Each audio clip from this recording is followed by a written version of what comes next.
warahmatullahi wabarakatuh.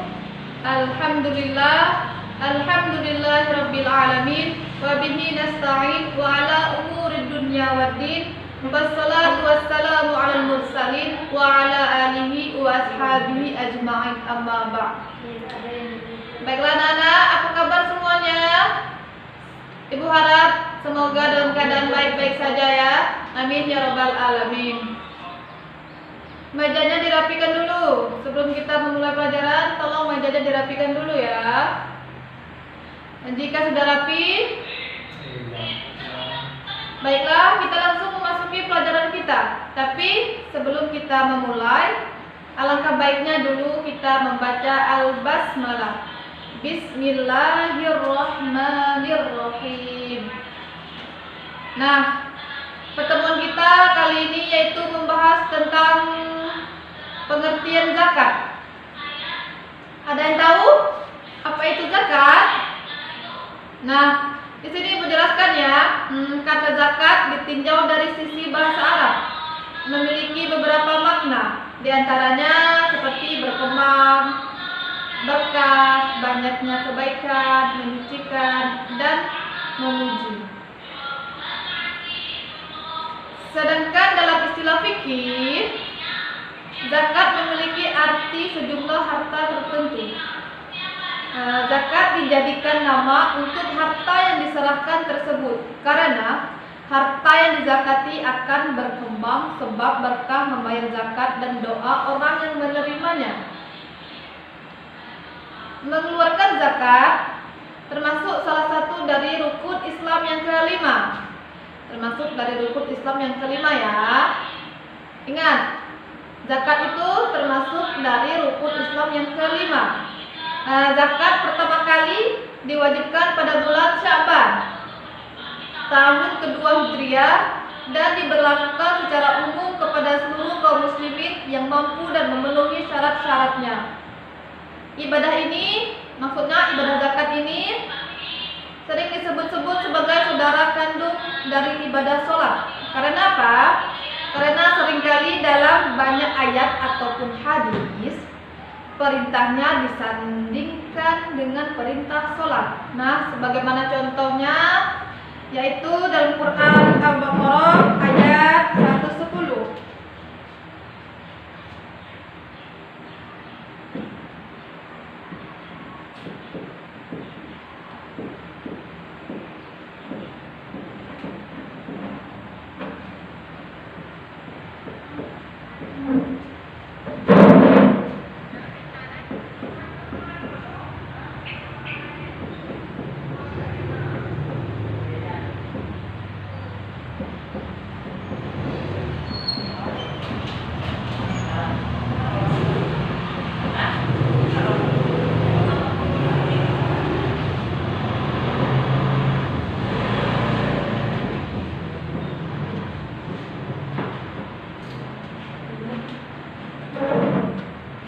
Nah, yaitu dalam Al-Quran surah Al-Baqarah ayat 110 yang berbunyi wa aqimus sholat wa atuz zakat, yang mana artinya dan dirikanlah sholat serta bayarkanlah zakat. Nah, dalam pembagian zakat yaitu ada dua kelompok. Yang pertama, ada yang tahu apa itu? Ada yang tahu? Nah, yang pertama yaitu muzaki dan yang kedua yaitu mustahik. Ada yang tahu apa itu mustahik atau muzaki? Nah, di sini dijelaskannya.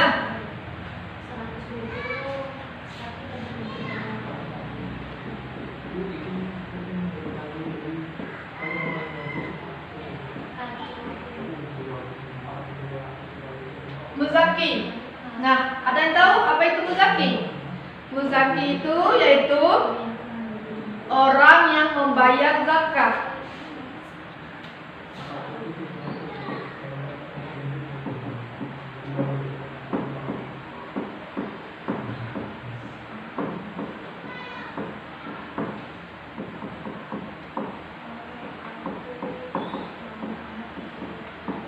Nah, mustahik, apa itu mustahik?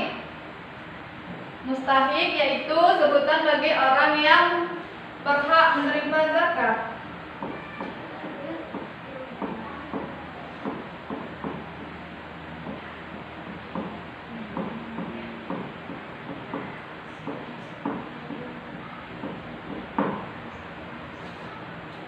Jadi itu ya. Apa tadi muzaki? Yaitu orang yang membayarkan zakat. Sedangkan mustahik yaitu orang yang berhak menerima zakat. Nah, selanjutnya kita memasuki pembagian zakat. Ada yang tahu pembagian zakat itu ada berapa? Yaitu ada dua. Yang pertama yaitu zakat fitrah. Sedangkan yang kedua yaitu zakat mal. Apa itu zakat fitrah? Zakat fitrah yaitu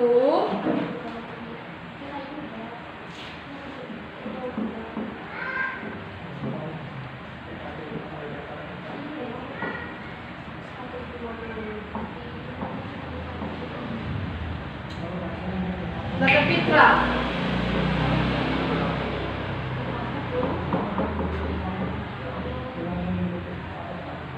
Yang kedua zakat mal.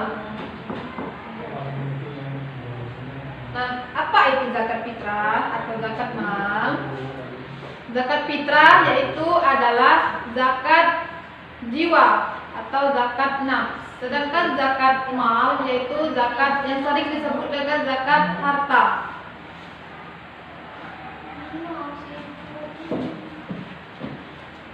Nah, hukum melaksanakan zakat fitrah adalah fardu ain.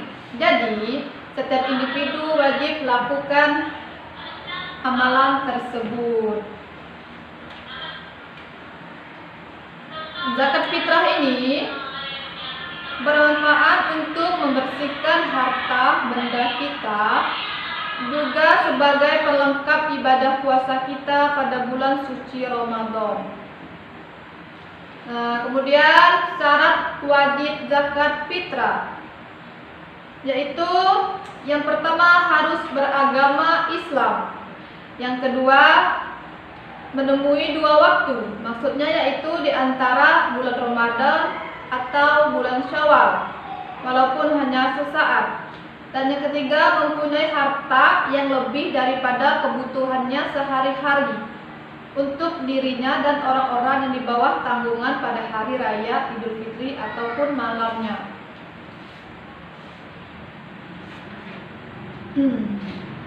Dasar hukum zakat fitrah yaitu ada, ibu kasih contoh, salah satunya dalam Quran surah At-Taubah ayat 103,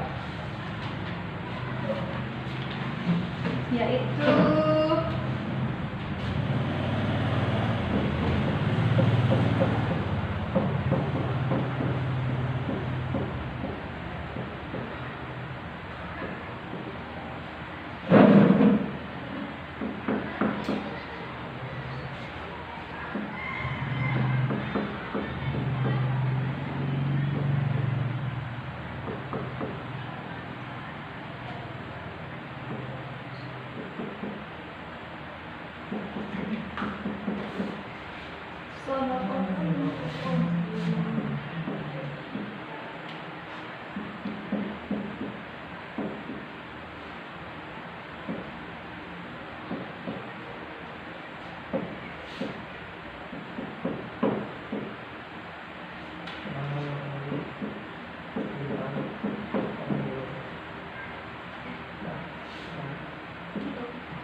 hukum zakat fitrah terkandung dalam surah At-Taubah ayat 103 yang berbunyi, Khudz min amwalihim shadaqatan tutahhiruhum wa tuzakkihim biha wa sholli 'alaihim inna sholataka sakanun lahum wallahu samii'un 'alim.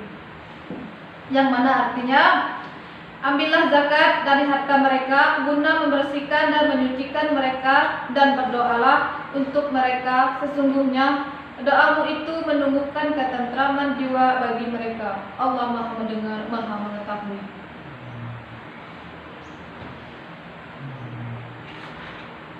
Selanjutnya kita memasuki zakat mal, yaitu zakat harta. Ada yang tahu anak-anak apa itu zakat mal? Yang sering disebut dengan zakat harta. Nah, Ibu jelaskan ya, zakat mal itu adalah maksudnya membersihkan harta yang dimiliki dengan cara memberikannya kepada mustahik, yaitu mustahik yang berhak menerimanya. Hukum zakat mal ini sama halnya seperti zakat fitrah, yaitu fardhu ain. Keutamaan zakat mal salah satunya ialah yang pertama menghindari kesenjangan sosial, yang kedua membersihkan dan mengikis akhlak buruk, yang ketiga dapat menyucikan diri dari dosa, memurnikan jiwa, menumbuhkan akhlak mulia, menjadi murah hati, peka terhadap rasa kemanusiaan, dan mengikis sifat kikir serta serakah, dan lain-lain. Nah, selanjutnya kita masuki syarat wajib zakat mal. Yang pertama yaitu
itu syarat wajib zakat. Yang pertama yaitu beragama Islam, yang kedua merdeka, dan yang ketiga baligh atau berakal, yang keempat milik penuh.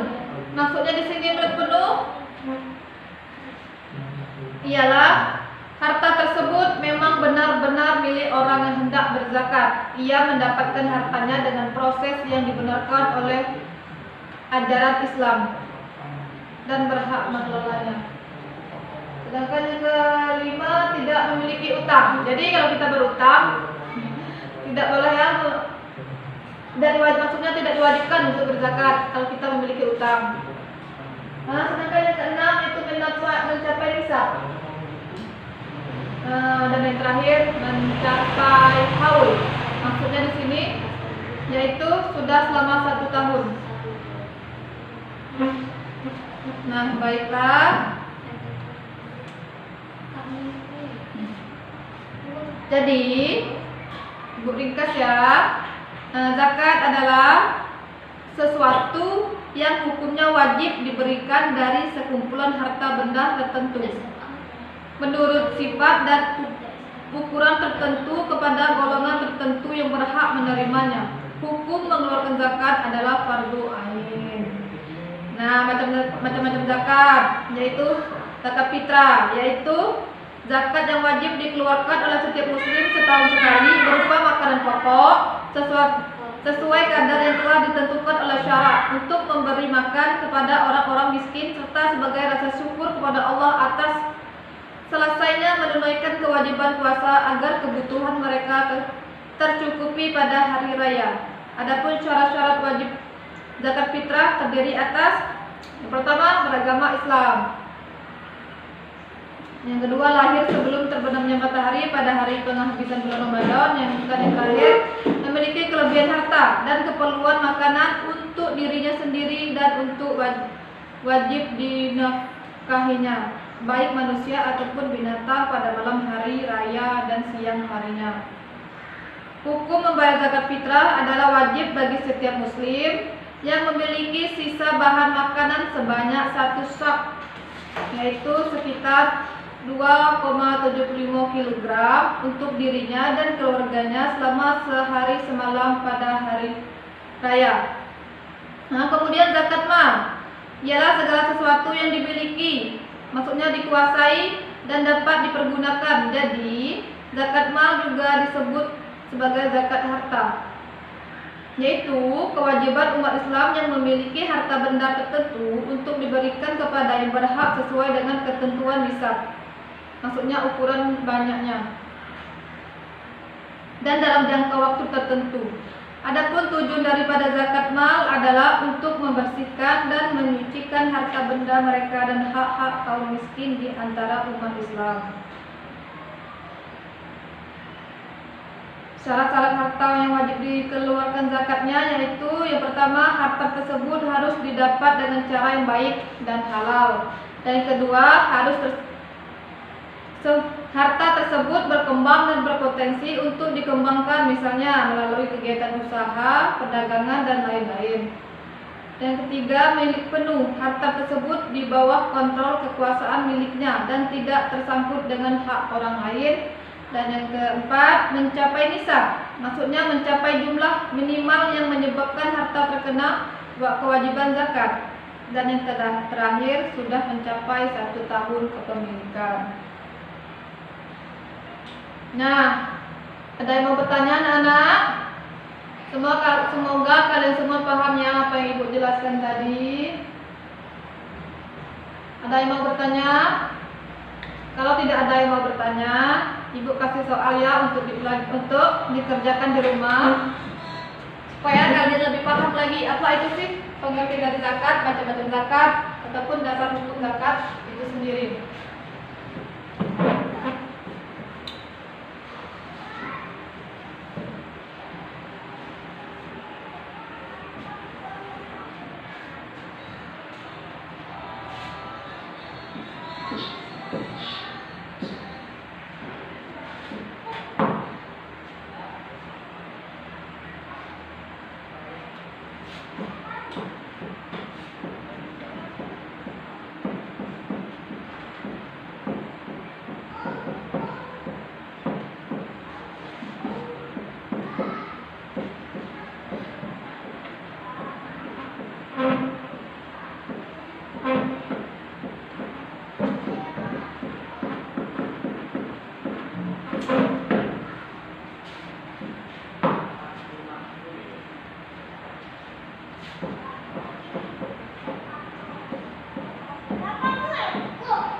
Selanjutnya anak-anak PR-nya di rumah tolong dikerjakan ya. Ada 5 soal. Dikumpulkan minggu depan ya. Sekali lagi, apa ada yang ingin ditanyakan? Silakan, jangan malu-malu. Baiklah, jika tidak ada yang mau bertanya, Ibu harap semuanya paham ya apa yang dijelaskan tadi. Sebelum kita mengakhiri pelajaran kita pada hari ini, alangkah baiknya kita membaca Alhamdulillah. Alhamdulillahirabbil alamin. Maafin anak. Ya udah, Ibu akhiri. Assalamualaikum warahmatullahi wabarakatuh.